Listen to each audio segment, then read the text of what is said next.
je comprends pas pourquoi il faudrait que ce livre-là, on le dissèque et qu'on dise à Joël tous ses défauts, tous ses talents, tout ce qu'il aurait dû faire, que ces gens-là le fassent s'ils savent le faire.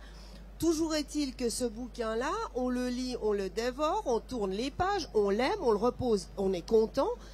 Qu'est-ce qu'on en a à fiche de savoir si c'est écrit d'un style, d'un autre style? Qu'est-ce qu'on vise quand on prend un livre? On vise un moment d'évasion, on vise un moment de bonheur. Et puis si on est content dans un livre, eh ben c'est tout ce qui compte. Qu'est-ce que ça a comme importance du style, de comment il a été écrit? Non, je crois que là, il fallait qu'on lui cherche des poux. Oui, oui, oui. Parce qu'il était J'en ai trop encore deux, trois, là. Et à Paris, il y a des gens que ça a énormément dérangé. Il y a eu un éditorial de Figaro qui disait « Je déteste Joël Dicker. Je déteste Joël Dicker parce que d'abord, il est suisse. Et ensuite, il écrit bien. Et en plus, il fait un livre qui marche. » En quelques mots, ça vous dit l'état d'esprit de certaines personnes à Paris. Voilà, c'est tout. Mais en fait, on n'en a rien à faire de leur avis. Parce que ce bouquin fait un chemin que la plupart de ces critiques, ils bavent devant un succès pareil, ils en sont verts.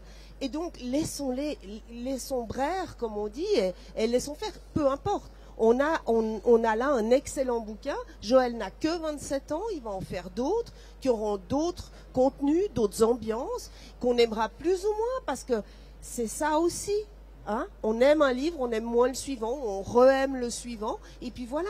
Qu'est-ce qu'on a besoin de disséquer celui-là? On ne dissèque pas Douglas Kennedy, chacun de ses bouquins. Pourquoi lui? Parce qu'il a 27 ans. On va chercher tout ce qu'il y a comme plagiat, tout ce qu'il y a comme idée volée et comme faux talent. C'est absolument impossible.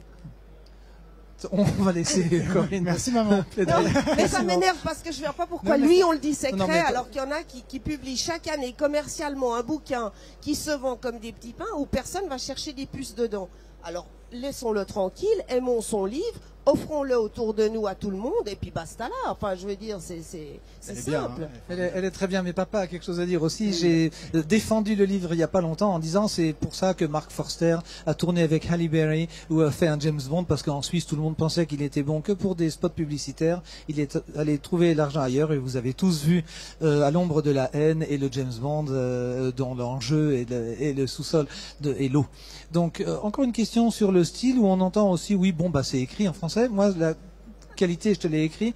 Non, c'est un livre qui se passe aux États-Unis qui évite tous les truismes de la translittération, de faire dire hey mec etc. On parle en français. Est-ce qu'on doit remercier Albert Cohen et ta passion pour lui dans ce style qui est justement un style pas empoulé, droit et qui nous laisse aller notre propre chemin dans ton roman? Mais ce qui est intéressant, c'est qu'une remarque que j'ai eue parfois, c'est des gens qui m'ont dit, c'est une remarque que j'ai lue aussi, dans un journal au Québec, où la personne dit, j'ai lu le livre de Dicker, elle écrit 6 colonnes dithyrambiques, et je l'ai lu en 2 jours, et c'était formidable, c'était ci, c'était ça, et elle finit son article avec une phrase et demie où elle massacre tout le reste, où elle dit, oui mais en fait, maintenant que j'y pense, je sais pas pourquoi il a eu un prix, parce que c'est pas si bien écrit que ça, et puis en fait c'est un peu de la merde.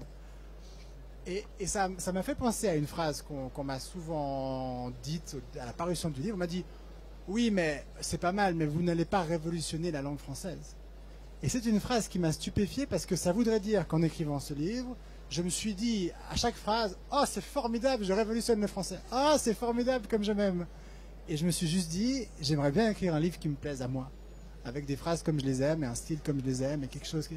Et ça va pas, c'est assez minable, c'est une ambition très limitée parce qu'à aucun moment donné je me suis dit tiens, essayons de créer un style nouveau aussi ou ça.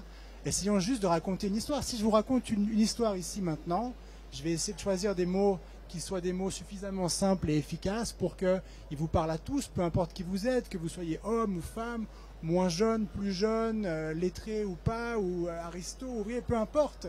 Ce qui me plaît, c'est de parler aux gens à travers un livre et d'avoir une manière de parler à tous. Et pas de... Moi, ce qui me fascine, c'est les scientifiques. Je suis absolument nul en sciences. Et ce qui me fascine, c'est les scientifiques qui sont capables de vulgariser un concept tellement précis et difficile que chacun se dit « Ah, mais j'ai compris !» Alors que d'autres préfèrent mettre les gens de côté en disant « Oui, je vais utiliser des mots très compliqués parce que vous êtes tous des imbéciles finis, sauf les quelques-uns qui parlent ma langue de science, etc. » Et ça, je trouve dommage parce que je trouve que c'est beaucoup plus intéressant pour un auteur d'être capable ou de s'adresser au plus grand nombre possible plutôt que de vouloir toujours limiter. Et puis il y a un mot formidable, c'est le mot populaire. Oui, oh, bon, alors ça. Parce que populaire, pour certaines personnes, c'est vulgaire, Oui. c'est pas bon, c'est pour ceux qui n'ont pas les moyens ou pas les capacités. Moi, je trouve que quand on me dit vous faites de la littérature populaire, je dis vous me faites un compliment merveilleux. Oui. Ça veut dire que tout le monde peut le lire. Et nous, qu'est-ce qu'on fait? On écrit des livres, on a juste envie, comme tu le dis, de raconter des histoires. Et c'est juste ça qu'il a fait, et c'est formidable. Eh ben, c'est le mot de la fin, Corinne, parce que je vois que le public piaffe d'impatience pour échanger en direct. Je rebondirai juste sur ta dernière remarque.